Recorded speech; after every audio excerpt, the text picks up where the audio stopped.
Lehet, hogy durvát fogok kérdezni, Jó. de bennem megfogalmazódik, azért hozom szóba. Nem tapasztalja azt, pláne ha 25 éve van a pályán, hogy mintha folyamatosan a generációk mennének lefelé, a szónak minőség értelmében? Számomra az a fontos, hogy mi felnőttek mit tettünk azért, hogy ez ne történjen meg. Dilemmám is Tekintetben kérdés, milyen választad? hogy nem tettünk meg mindent.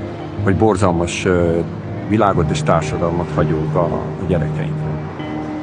Szégyelhetnénk magunkat. Szégyelhetjük magunkat, azt mondja? Igen. Konkretizáljuk. Jó. Milyen értelemben, miért? Vegyünk példának az okostelefon használatát.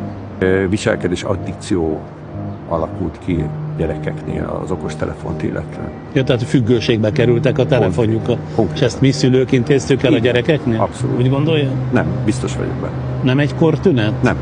Nagyon fontos, hogy ha valaki bevallaná, hogy azért van a gyereknek okostelefonja, hogy csöndben legyen.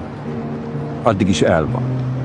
És szoktam javasolni egy gondolatkísérletet. Ha az okostelefon helyett azt mondanánk, hogy pálinkás kenyér, akkor mindenki fölhörög. Ugyanaz a hatás.